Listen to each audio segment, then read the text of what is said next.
The hallway buzzed with the kind of energy only the first day of school could bring, half excitement, half chaos.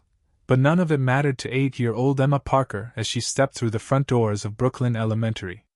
Her small fingers gripped the strap of her backpack tightly, her other hand adjusting the tiny device clipped behind her ear, her hearing aid, her lifeline, but also a target that drew attention. Children around her laughed and chattered noisily, but Emma couldn't catch most of it, just blurred noises and muffled tones she'd grown accustomed to. Though she was used to the isolation, it didn't make it any easier. Emma's blue eyes darted from one unfamiliar face to another, searching for safety, for kindness, but finding only sidelong glances and hushed whispers. Ashley Moore stood near the lockers, arms crossed, flanked by 2 girls who seemed to laugh just a bit too loudly. Ashley was tall for her age, confident, and unmistakably in charge. Her gaze locked onto Emma's hearing aid almost instantly, her lips curling into a smirk that carried far too much cruelty for a 4th grader. Emma tried to slip by unnoticed, heading for the cafeteria where her grandmother had packed her favorite lunch in a neat pink bento box, rice balls shaped like bears and a tiny note that read, "You're brave, love Nana." She hadn't even lifted the lid when Ashley's hand swept across the table, knocking the box to the floor. Rice scattered across the ground like fallen petals, a stunned silence enveloping the room. Emma stood frozen, tears burning with humiliation, her hands trembling as they welled up. At that exact moment, the glass doors at the front of the school swung open, and Max appeared, a massive German shepherd with deep amber eyes and a presence that instantly hushed the room. Max didn't bark, didn't growl, he simply walked forward with slow, deliberate steps, straight toward Emma. Gasps rippled through the cafeteria as Max entered, his thick fur slightly matted from morning dew, his large frame nearly filling the doorway. The overhead lights highlighted the silver strands along his muzzle, the quiet strength in each step. There was something in Max's eyes, ancient, watchful, and full of intent. Ashley instinctively stepped back, her smirk faltering for the first time, her friends clutching her sleeves, suddenly uncertain. Max didn't bark or bare his teeth. He didn't need to. He stopped right in front of Emma, positioning his body sideways between her and the others, his tail still, his head slightly lowered, protective, unyielding. Emma blinked in disbelief, wiping her tears with the back of her hand. "Max," she whispered. The giant shepherd turned his head to look at her, as if responding. "I'm here." From the hallway, a teacher rushed in, her breath catching at the sight. "Whose dog is this?" she shouted, half panicked, already reaching for her walkie-talkie. Emma took a breath and stepped forward. "Mine," she said, her voice soft but steady. "His name is Max. He's my service dog." It wasn't entirely true. Max hadn't been officially registered, not yet, but he was her protector, her companion, the last gift from her mother, Caroline, before cancer took her away. Max had never left Emma's side. The room remained silent as Max calmly nudged his nose against Emma's hand, ignoring the scattered lunch around them. The moment carried a strangely sacred feeling. One girl, one dog, and a cafeteria full of eyes suddenly seeing something different. Max wasn't just a pet, he was her guardian. And today, for the first time, Emma was no longer alone. An air of excitement filled the school gymnasium as folding tables lined the walls, each covered with colorful posters, erupting volcano models, and solar system mobiles dangling from threads.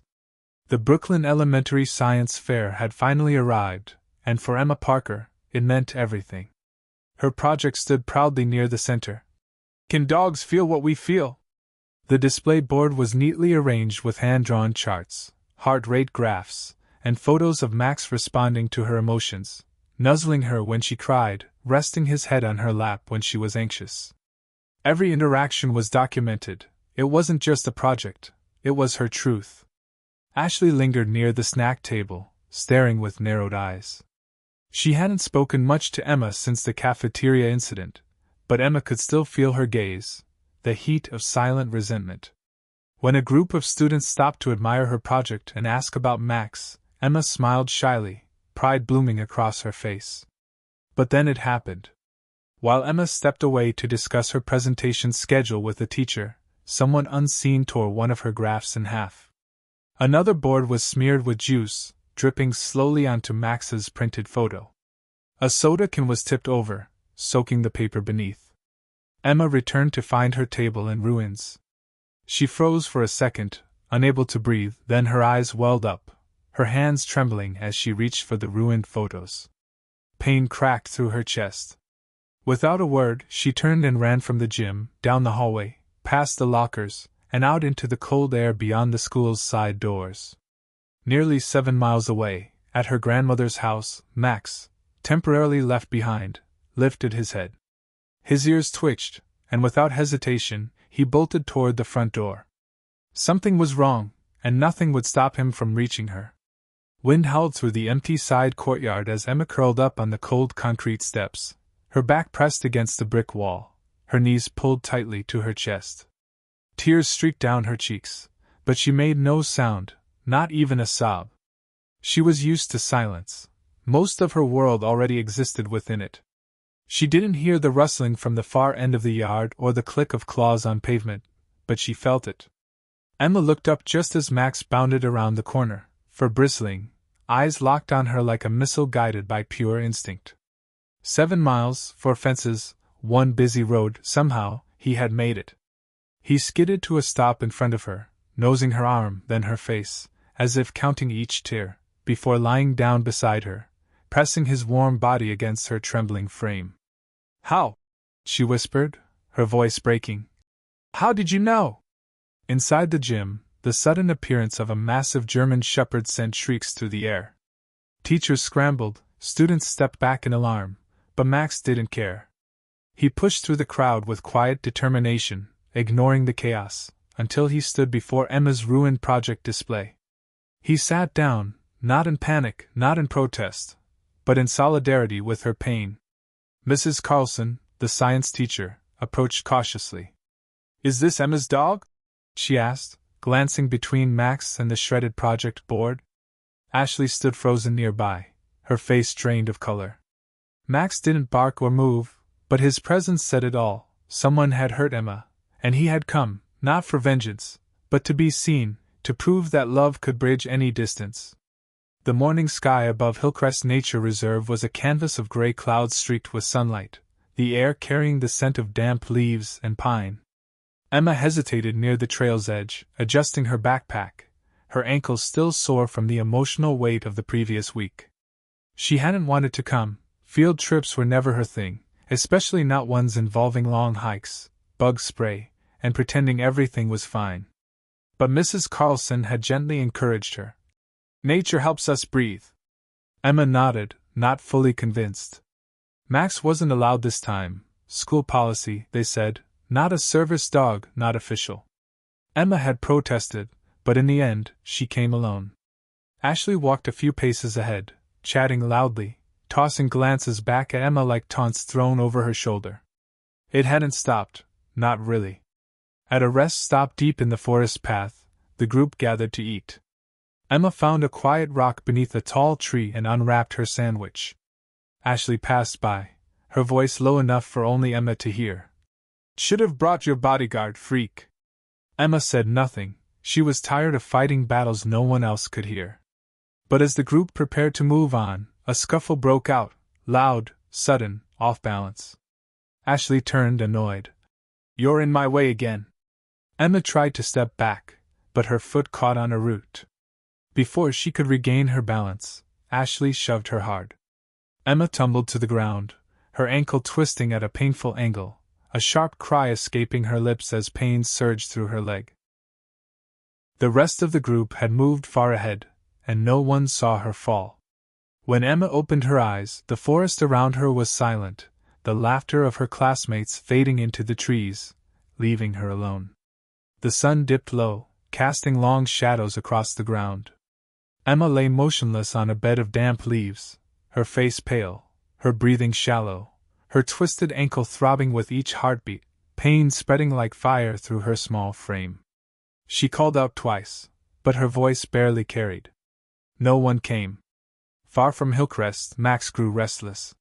He had been pacing near the door of Emma's home all morning, ears twitching, nose lifting as if sensing something humans couldn't detect.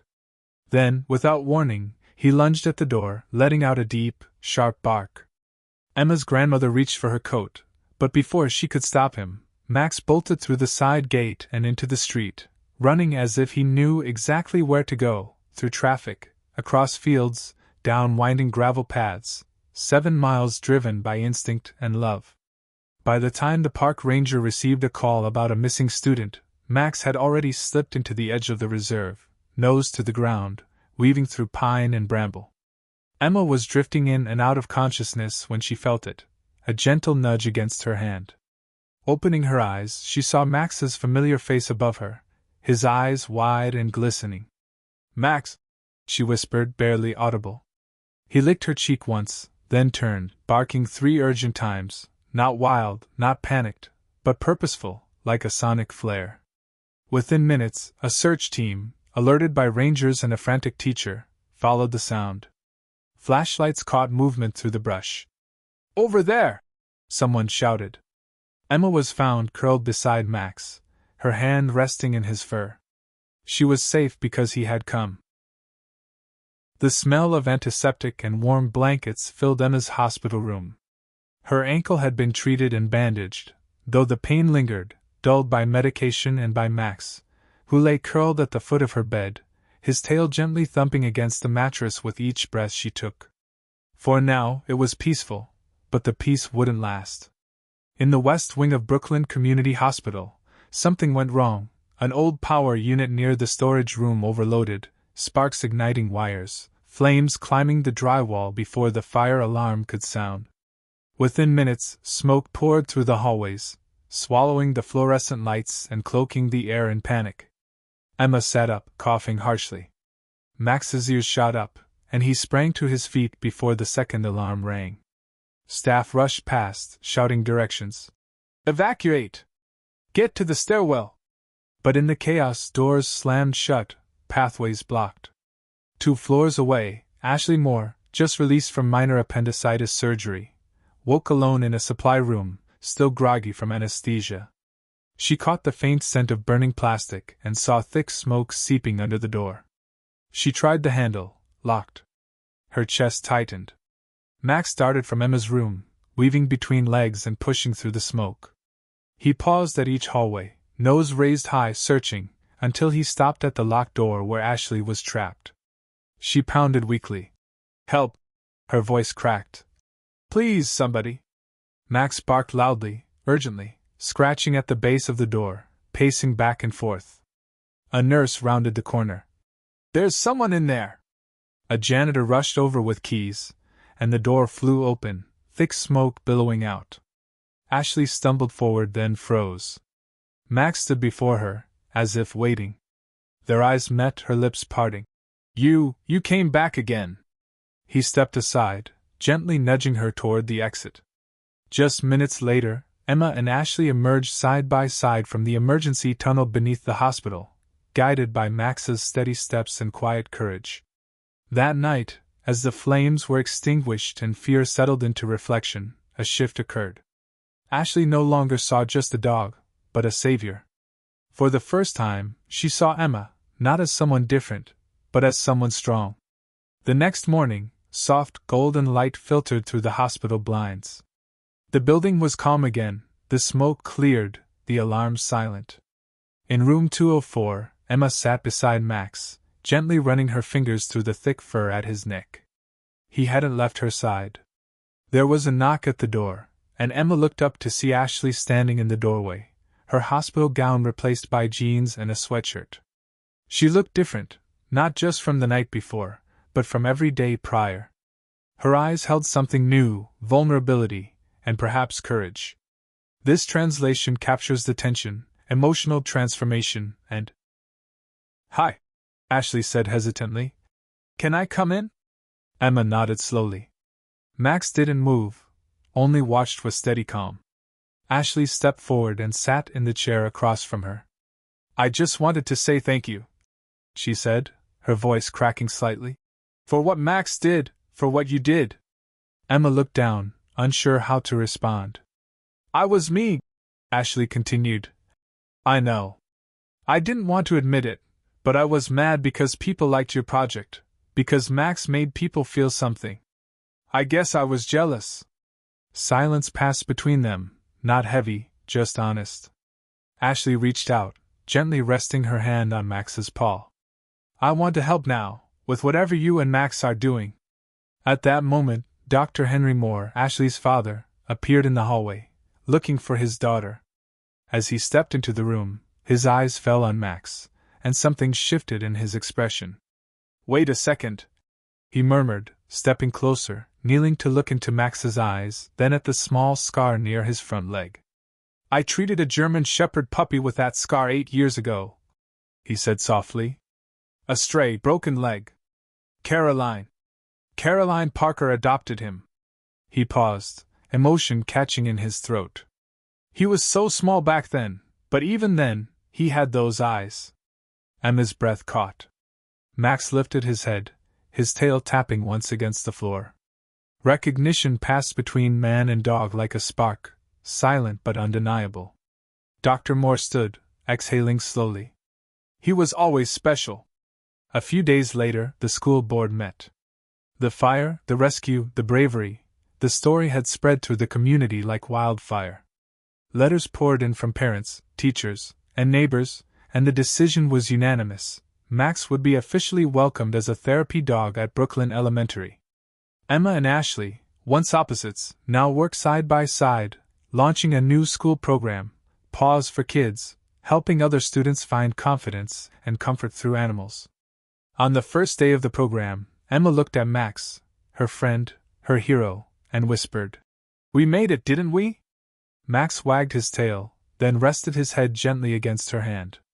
In that quiet moment, amid laughter, new friendships, and second chances, it was clear that one dog's love had not only saved a girl but had brought an entire community back together.